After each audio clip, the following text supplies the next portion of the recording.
Good morning, everyone. We are going to start shortly.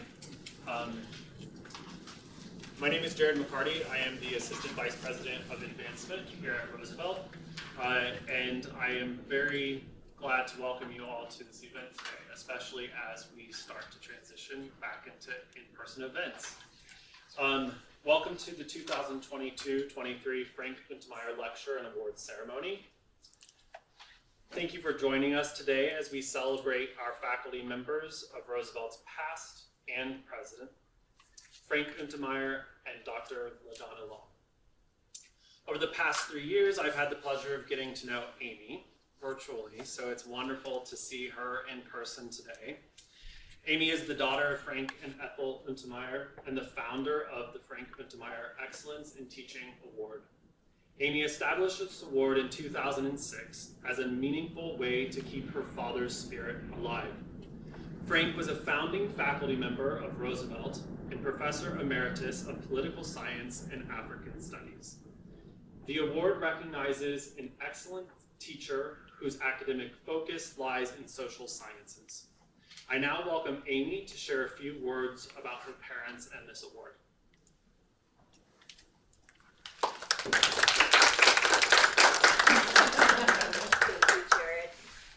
And is LaDonna on her way? Oh, are you LaDonna? All this time. I should have been hugging you. All right, so good to be here, and obviously I recognize a number of you and had a chance to shake many hands, and I really revere the work that you do at Roosevelt. I'm going to try not to cry because here I go, because this place means so much to me. Come on in. So I'm here from San Rafael, California. My husband Joe is here with me. Another family member, Andrea Demers from Evanston. You may have known my father, and obviously you've heard of him, Frank Untermyer, Professor Emeritus at Roosevelt. He taught political science with a specialty in constitutional law and African studies. I want to say he lived it. He lived it. I was describing to Joe the other day what it was like driving with my father and how dangerous it could be because he lectured as he drove.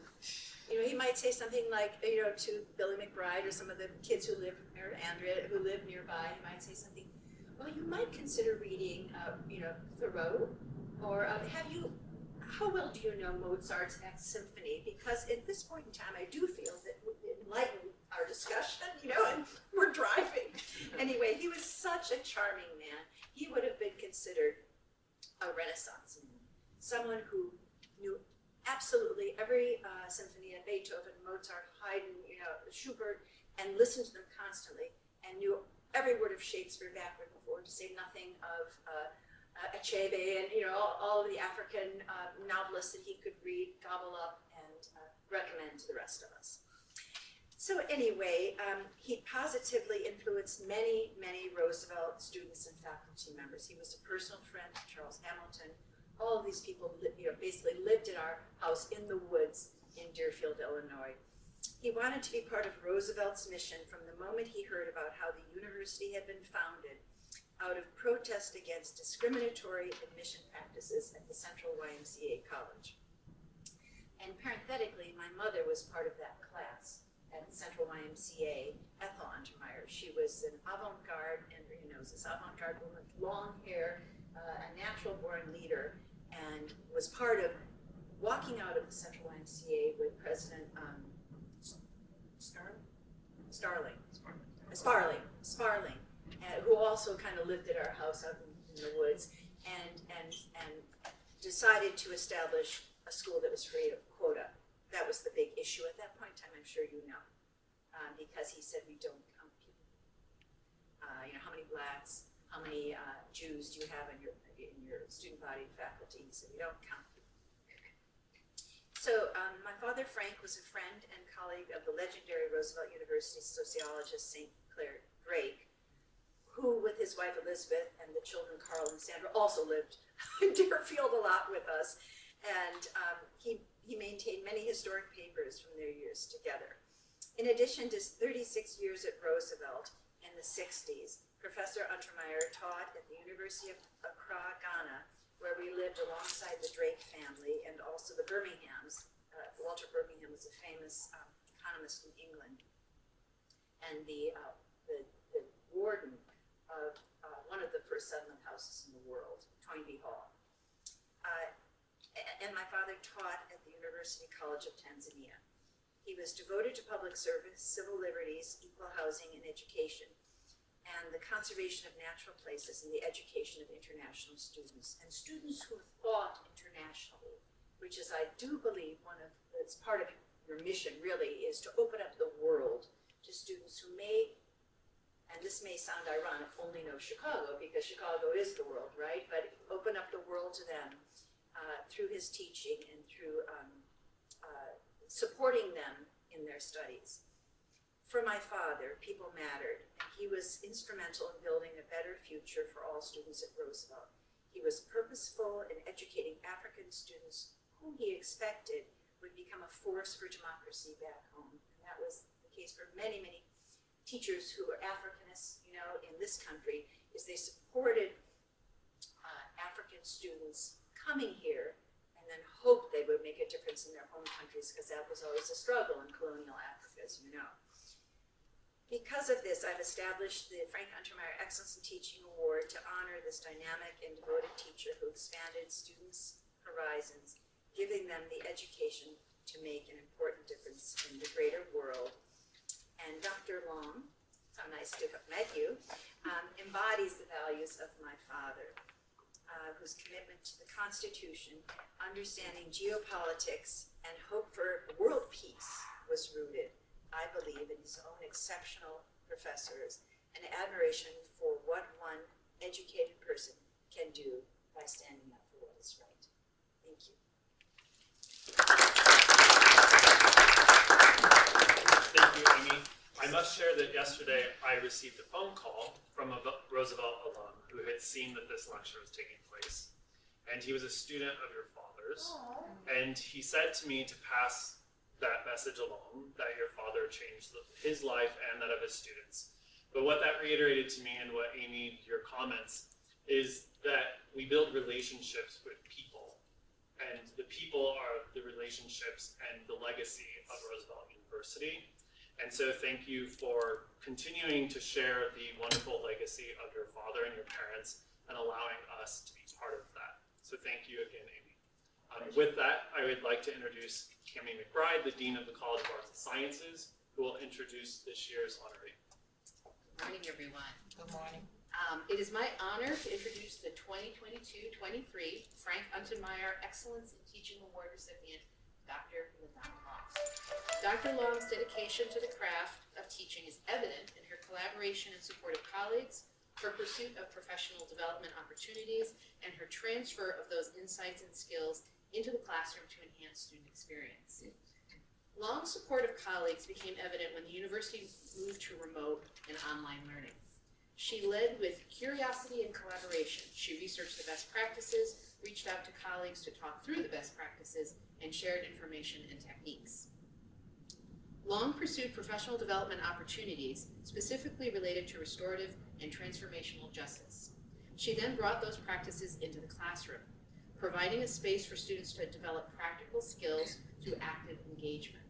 In her own words, Long seeks to relate to and understands the students' lived realities, meaning that once the professor understands the students' worlds and how they learn and communicate, the professor has a better opportunity to reach students that may otherwise get lost in higher education. Long thus provides a model for faculty to discuss difficult topics and work with students to navigate challenging situations and discussions. Long continues to engage actively in developing her own critical awareness to the benefit of colleagues, students, and the university. She embodies the values of Amy's father, Frank Untermyer. Join me in congratulating Dr. LaDonna Long for being selected as this year's awardee. We now turn to today's lecture. Please join me in welcoming Dr. LaDonna Long, Associate Professor of Criminal Justice. She will spend approximately 30 minutes presenting her work, and then she'll take questions from the audience. So LaDonna, the stage is yours. Thank you.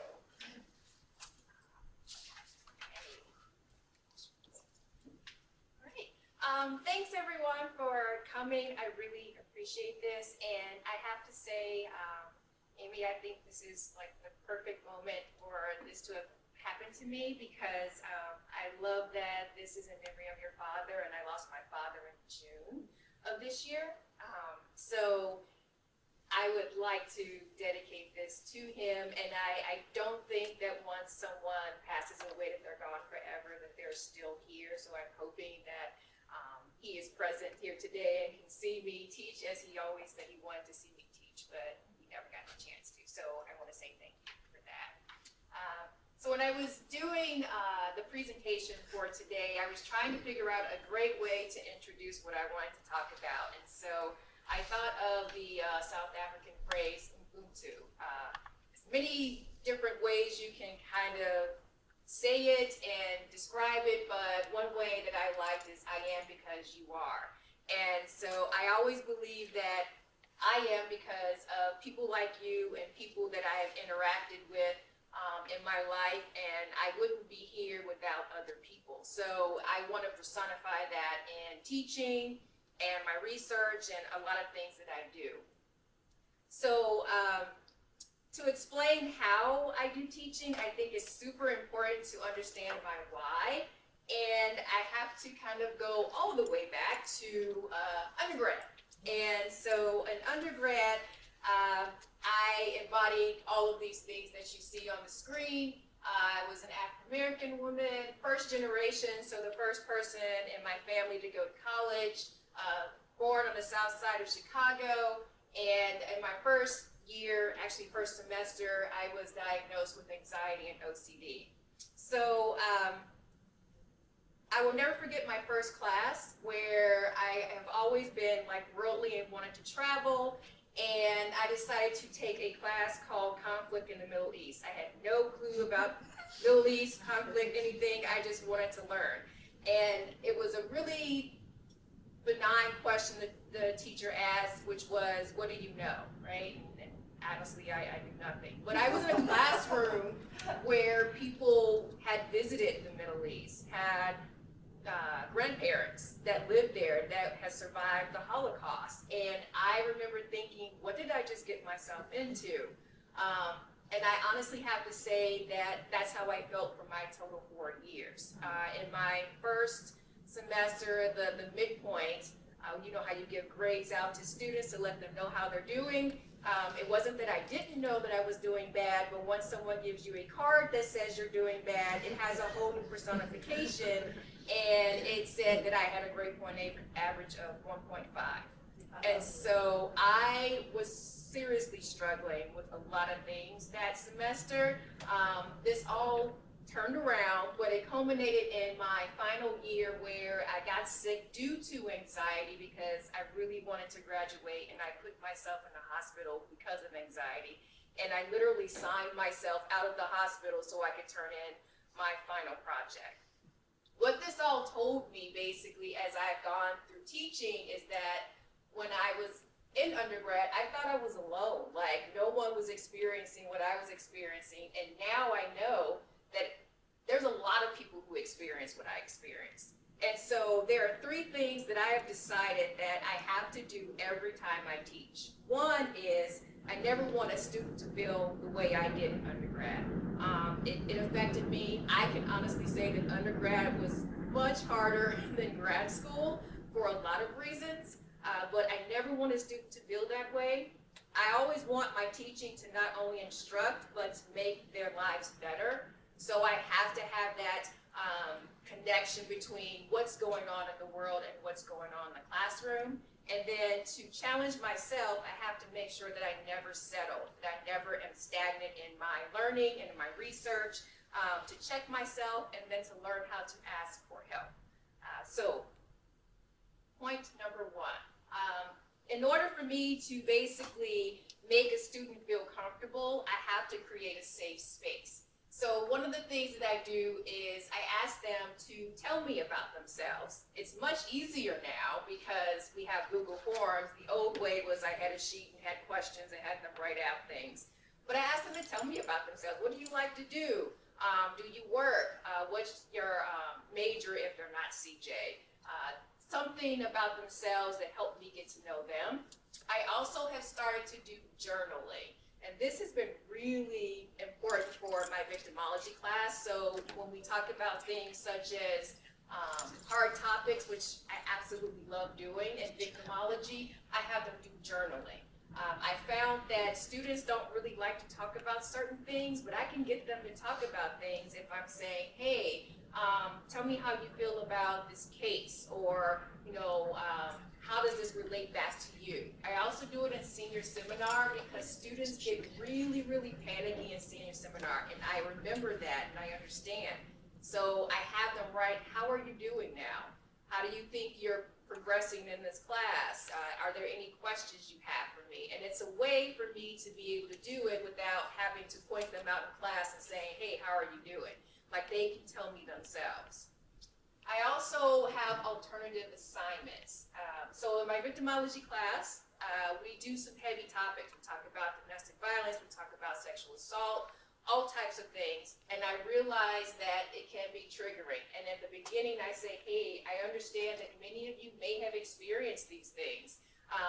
We can do alternative assignments. All of these things I try to do to show them that they're important, that I'm not just telling them what they have to do, but they can tell me what they can do. We can go from there. I always want them to know that their perspective, their experiences are important and that they matter. The second thing is, I say in every class that I teach, there are no fake stories. So I make it a point that I tell no fake stories in my class. Anything that I do, if I'm talking about a case, if we're doing some readings, anything, never a fake story. It's always about something that happened to someone else. And I do this for a couple of reasons. It's criminal justice, so I want them to get used to seeing those stories. But I also want to acknowledge that many of them come in with a lot of things. They are usually inner city kids, a lot of students who are from Little Village or Pilsen or Inglewood. And so many of them have experienced these things, and I want them to see themselves in the class. So I always say in anything that we do, to put yourself in their shoes.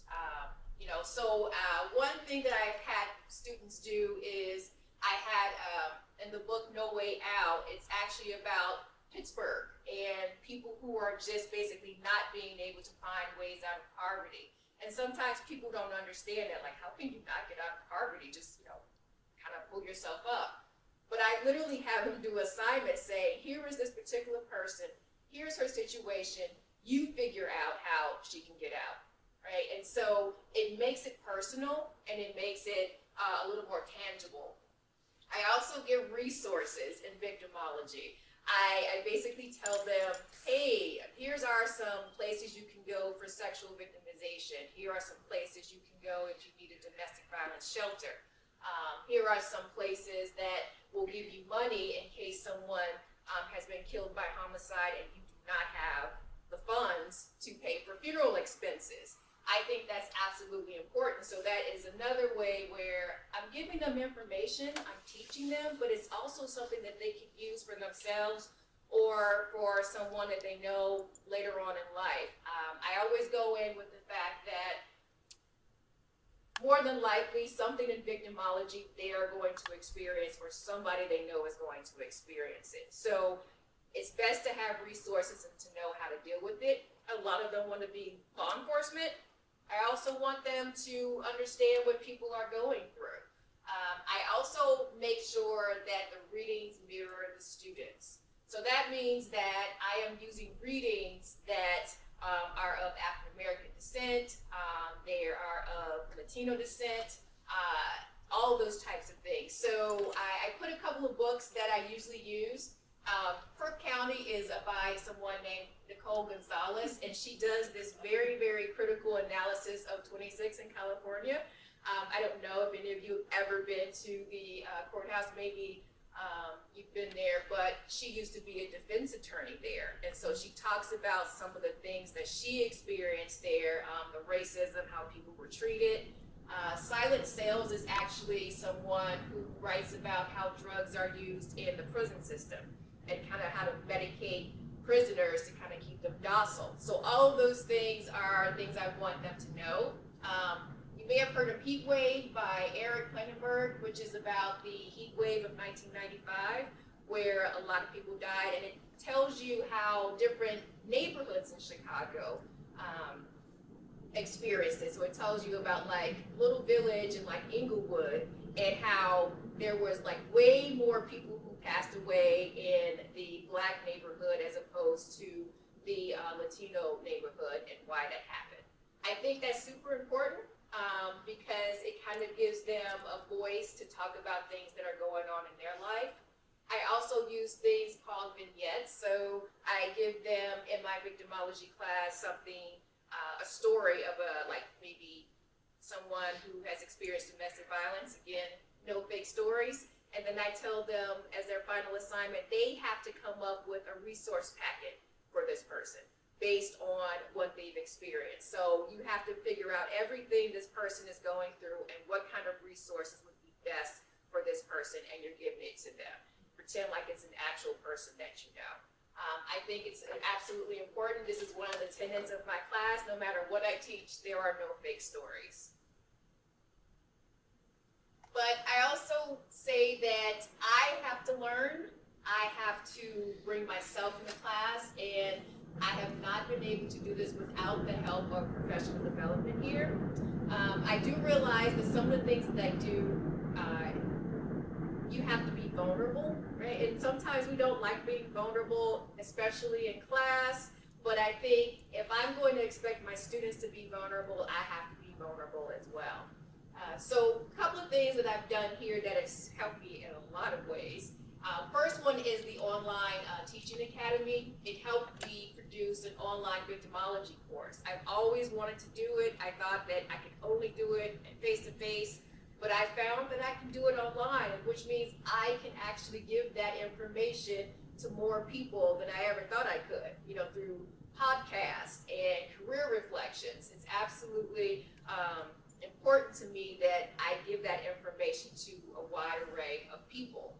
The summer research grant and the Mansfield Institute grant that I got has significantly changed my life, and I am still dealing with trying to figure out how I can get students on board for this. I was a medical advocate for sexual assault survivors in the ER, and I used the summer research grant to interview them about their experiences, because I wanted to see were their experiences like mine, the burnout and the stress, and just feeling like sometimes no matter what you did, it just wasn't enough.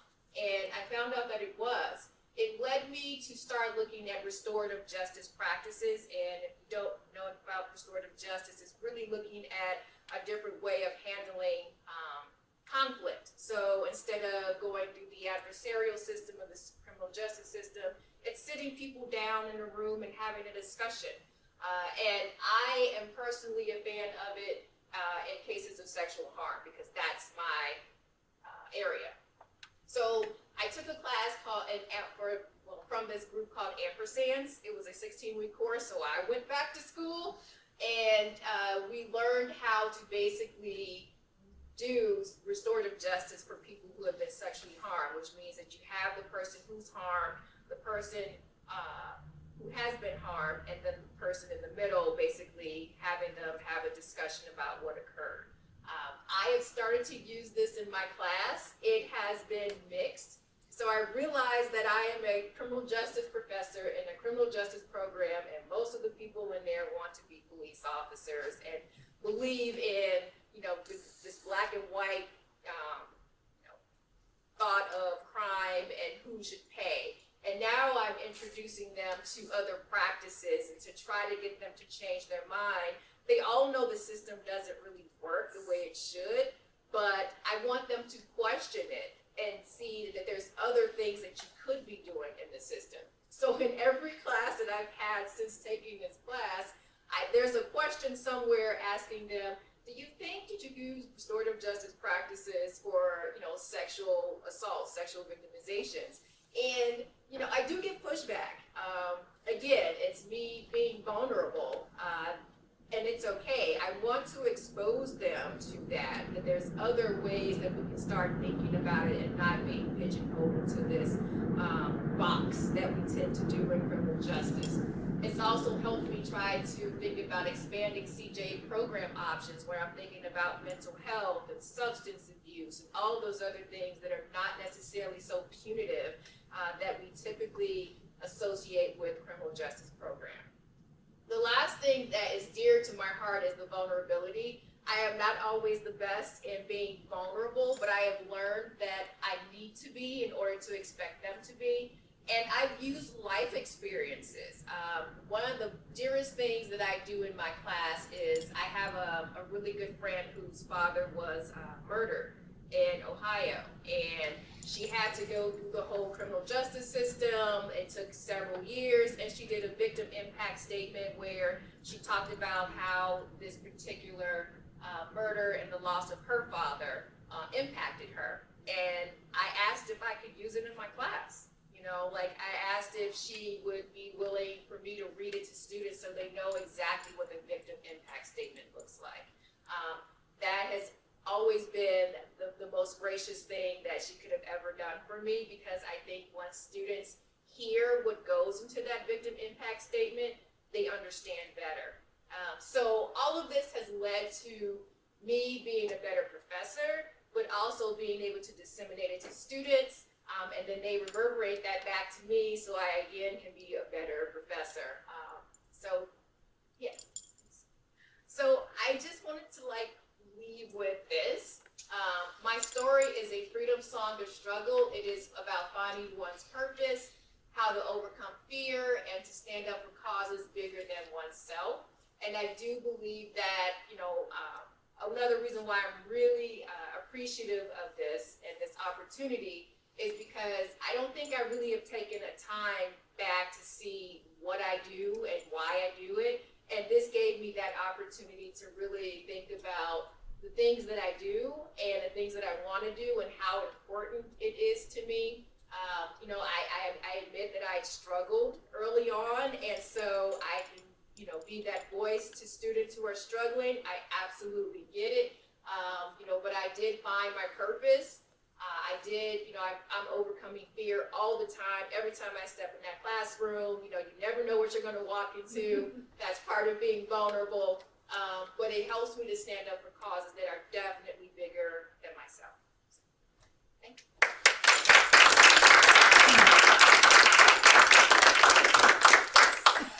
I'm one of those who asks questions.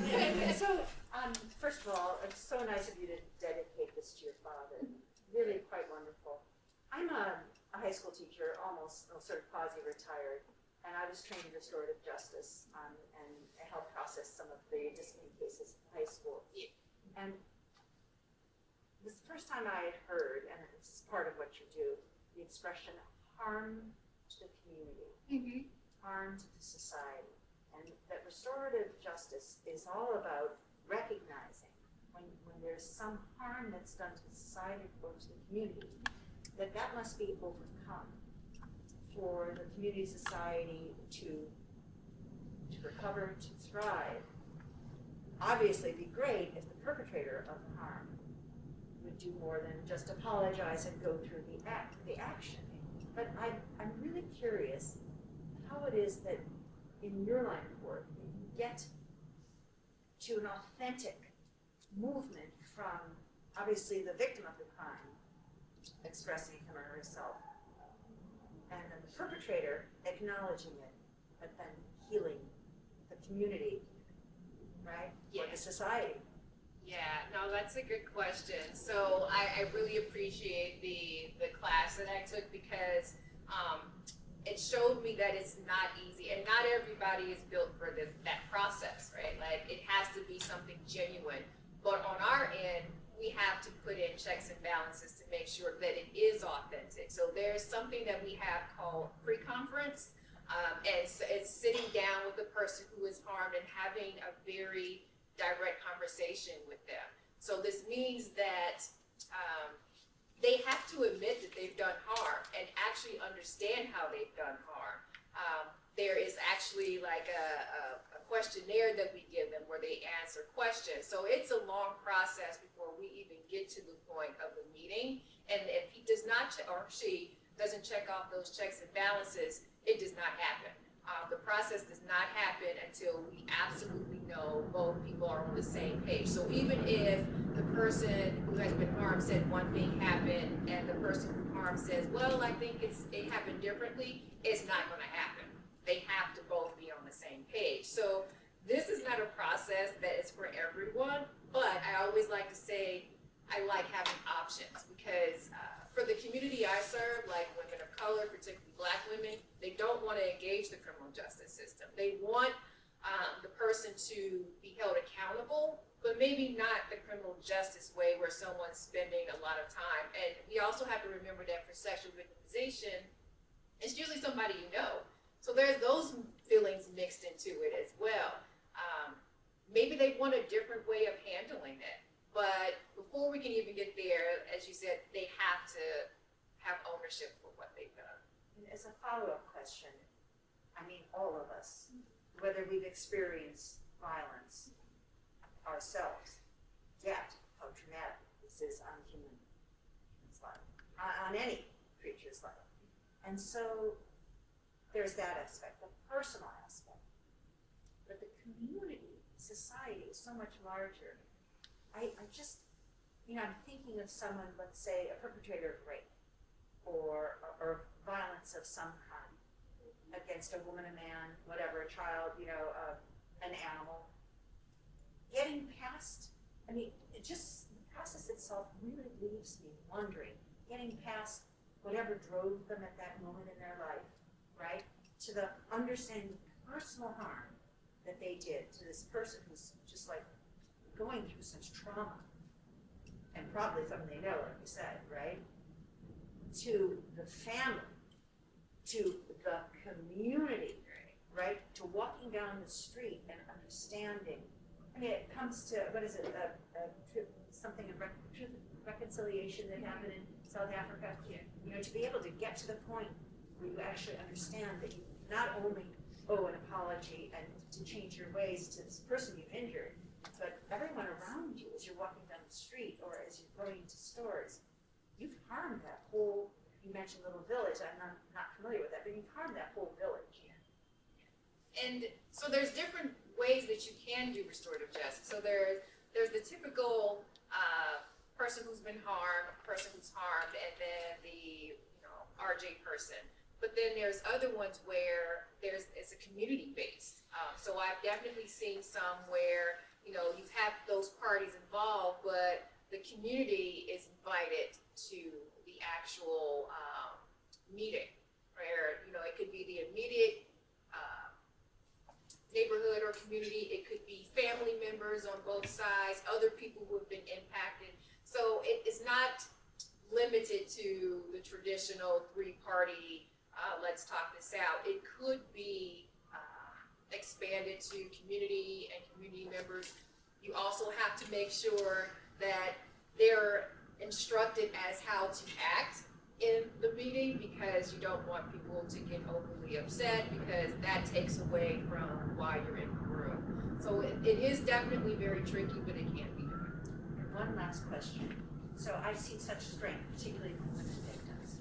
And women, let's face it, right? We are able to operate at many, many different levels, especially when there's damage. But how do you rebuild trust?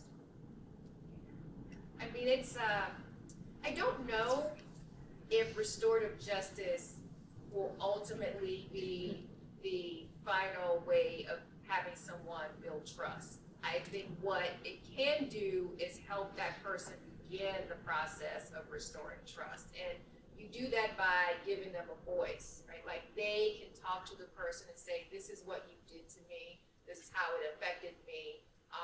This is how I want you to atone for what you've done, right? And so part of the trust is giving them back ownership of their voice, their life, calling someone out who's harmed them. I don't think the process ultimately 100% gives them back that trust. And I also think trust happens with time. People need time for that, and honestly, this process should probably not be something a person should do a month or 2 months after the, assault. This should be some time where they've had time to process it in a certain way, and they can kind of like move forward in the ways that they possibly can. I don't think restorative justice gives it 100%, but I think it can start them in that route. Could you talk a little bit about some students who've taken your courses and graduated and are back in touch with you? I'm sure this is happening, right? This is the good part of teaching. Is you hear from your alums and sort of where they say, yeah, I did this and I remember that in class. So do you have any stories like that? Yeah, I have some feel-good stories. Some that totally surprised me. So victimology is kind of like my love-hate relationship. I have a love-hate relationship with it. And I think at the beginning, I took it, if there's such a thing, too seriously. And I was super serious about it. And if students didn't get how serious it was, then I was upset. And I was like, they're not getting it. And unfortunately, I had a student come back to me who had a domestic situation and said that what she learned in class helped her to know who to turn to seek help. This was one student who I personally thought was not paying any attention to me whatsoever in class. So it showed me that just because I have this perception that students aren't listening to me doesn't mean that they're not listening. I've had students who have reached out because they've gotten to arenas that they're not used to. I had a Latino man who now has his master's, and he was doubting himself. He was like, I don't know if I belong here. The teacher is always, basically saying how unintelligent he is, and was downplaying him. And I literally had to have what I typically call a come to Jesus moment with him, where I said, you're now in arenas where perhaps people who look like you are not in those spaces. And so it's going to be difficult navigating, but never doubt you belong there. You got in for a reason, no matter what that teacher says. And we had a whole conversation about imposter syndrome. And he was like, oh, I've never heard of that. Let me look it up. So I've had those types of conversations, which is really, really heartfelt, and I appreciate them because as a teacher, you just don't know who you're reaching unless they reach back out. And when they reach back out, you're like, yes, someone was listening. I wasn't talking to myself. So yeah, I love those moments. First of all, thank you. I think back on my time as a student at Roosevelt and then as an employee, and I think that what is perhaps the most valuable lesson I myself have learned is the importance of creating a space to have conversations with others who have had different life experiences. And especially as we think about an increasing divide in our country politically, but also just as it pertains to social values and differences in generation. I really, in listening to you, think that there's a everyday lesson to be learned through the process of restorative justice. Can you talk about how, well, I guess my question is, can Roosevelt as a university truly promote social justice, diversity, and equity without restorative justice being part of the conversation? So that's the first question. Okay. And then the second part of that is, how do you challenge everyone in this room to take a mindset of restorative justice in our day-to-day relationships that we are building? Yeah, I would love for Roosevelt to do restorative justice. There are a couple of things that I have been able to do at Roosevelt that incorporates restorative justice, and I think it has so far been pretty good, but also challenging. Not everybody is on board with that. Some people feel like it's touchy-feely. I don't want to do that. That doesn't make any sense. Very hard line, black and white. This is wrong, this is right, that's it. And so it has been difficult trying to sway people away from that, but you're absolutely right. We're a social justice institution. Social justice, part of that is forgiveness, reconciliation, humility, connectedness, and restorative justice can do that. I think restorative justice can play a role in a lot of things, from minor student incidents to the more heavy stuff, if people are open to it. Your second question again? Challenge. Yes. Yes, yeah. So first, I think I would love people to do it. I think people have to buy into it first. They have to realize that that is something that should be done. It also requires you to be vulnerable with people if you want to do restorative justice, because you're kind of opening yourself up to saying that I think of you and I think of this whole atmosphere in a certain way, and that's how we're going to do things. And it's a shift from what we've probably done for most of our life, right? Like, we are all based into a punitive, holding people accountable that way kind of system. And to delineate to something else is going to take a major shift. So I think, first of all, people have to know what restorative justice is. I think most people don't really know what that is. They think it's just, you just forgive people and they go about their way. Actually, no, I think you hold people more accountable with restorative justice than you do in our regular system, because they have to be the ones to say why they did it, they're sorry, and what they're going to do to repair harm. With our regular CJ system, they don't have to do any of that.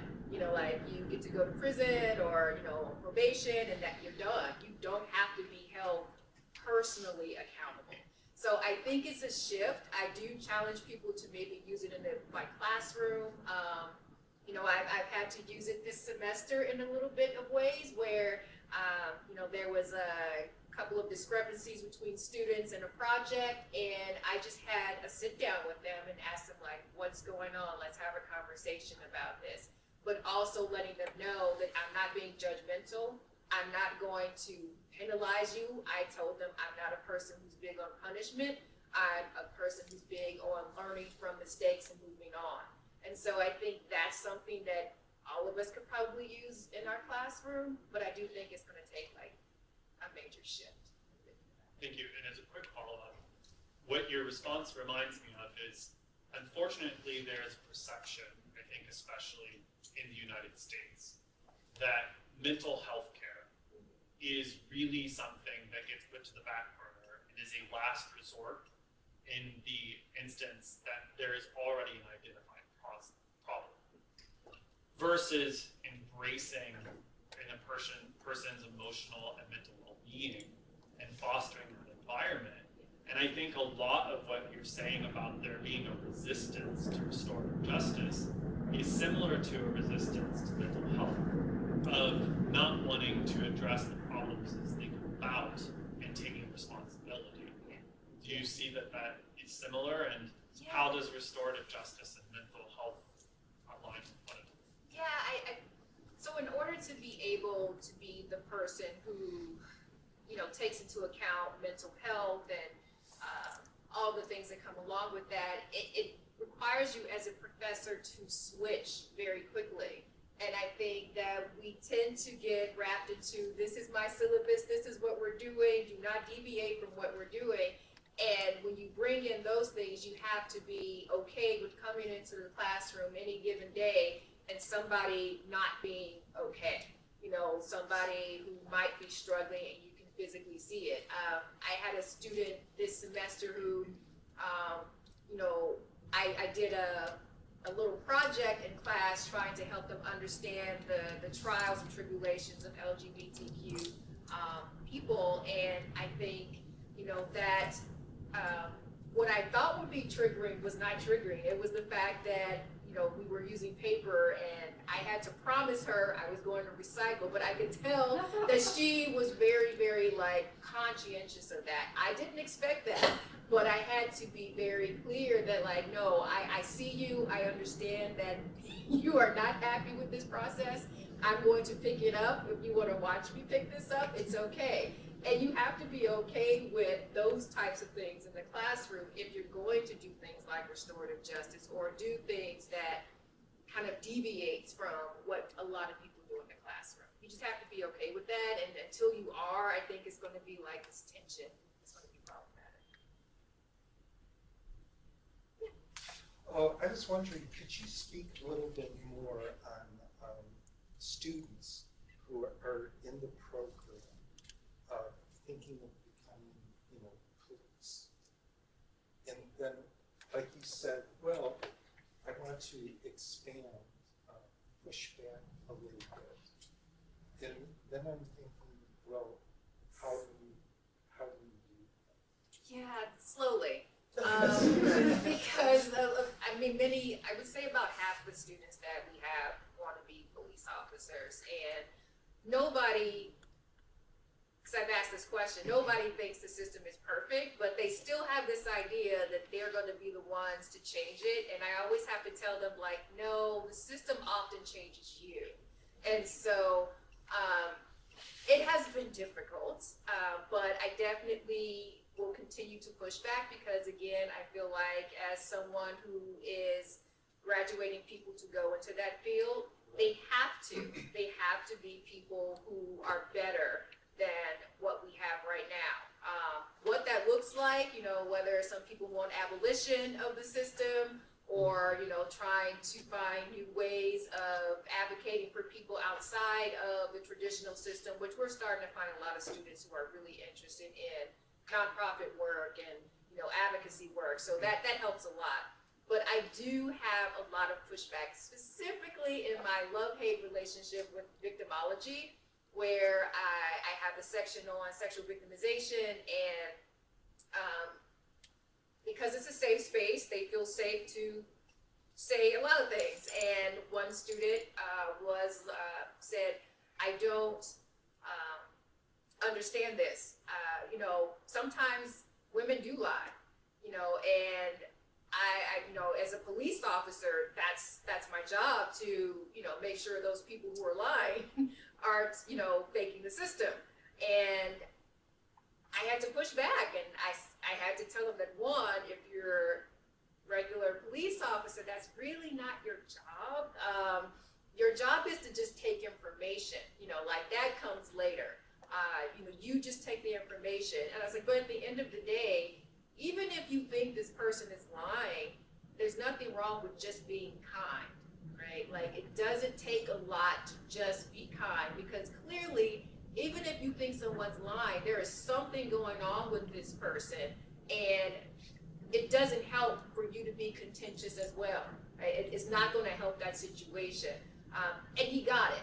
I did continue to struggle with the particular student throughout the semester who had a pretty particular thought about what law enforcement looks like. I see that all the time. It is a pushback, but I fully believe that if we're ushering in a new system and a new way of thinking of things, I have to do it. There's no way that I can teach CJ without mental health and substance abuse and racial issues and intersectionality. There's no way I can do it. I would be a disservice to them as they leave Roosevelt if I didn't do it. Well, this kind of follows on that. I'm wondering what seeing the victim impact statement did for your students and how they responded. Yeah, so at first there was silence because I think they couldn't believe what she said. They really feel like if somebody had done something to their family member, they'd want retribution. So they would want that person to pay in prison. And to her credit, she's a social worker with a kind heart. That's not the way she went about it. She basically said, please, ever get a chance to leave prison, please live your life as my dad probably would have wanted you to.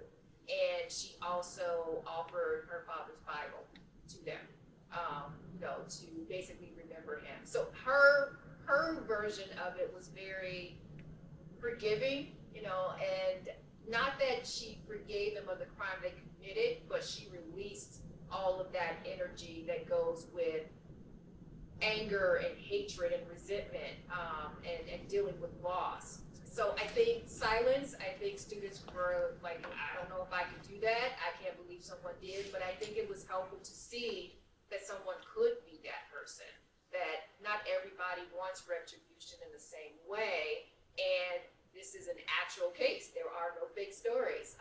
So no one's faking this. Some students were emotional about it, and appreciated it. I usually get a wide array of reactions to that.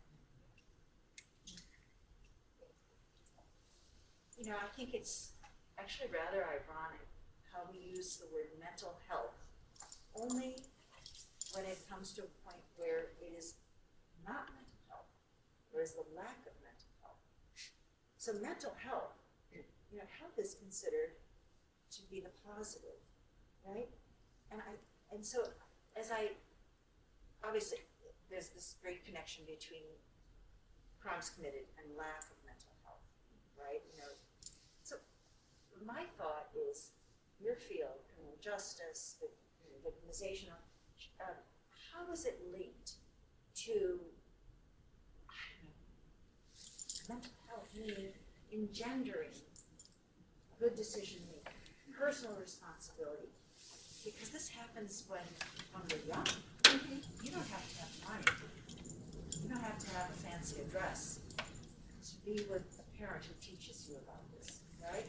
And I was wondering at Roosevelt, there is some link between childhood education and criminal justice in the curriculum, because it's how the children are taught at home and at school, you know, that really affects, like, okay, I may have other tendencies, or how do I not have others? So that's the first.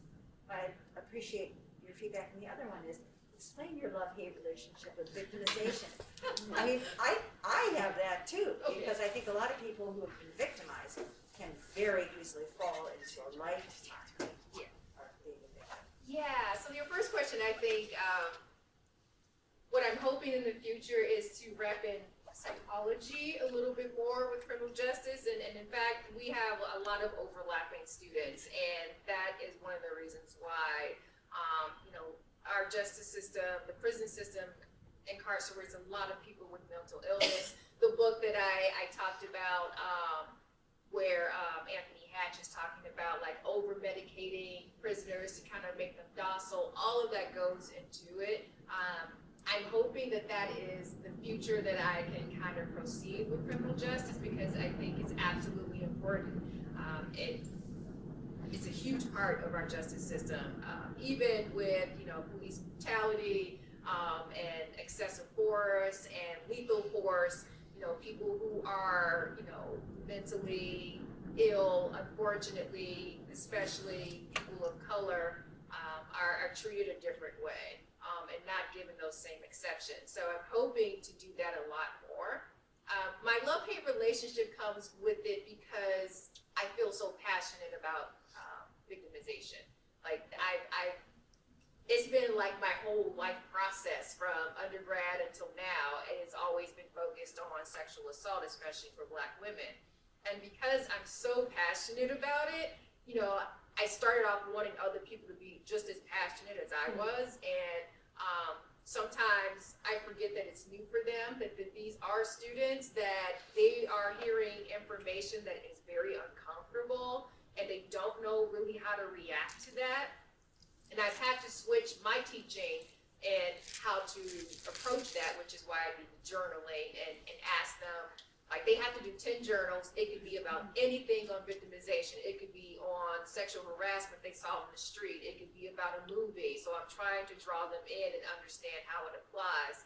The love-hate relationship is also because it can be emotionally draining.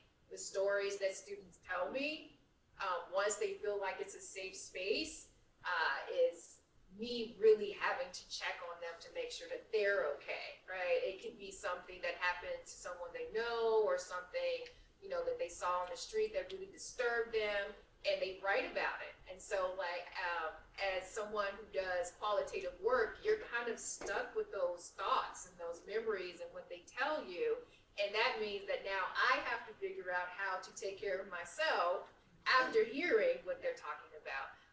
But I absolutely love it because I am giving them a space to be able to do that. So that's where what paid comes from. We could probably keep talking. Stop it. But a number of us have another event to go to. So thank you, LaDonna, very much for presenting. And a special thank you to Amy for making this happen. And I hope to see everybody at another event in the future. So have a good day.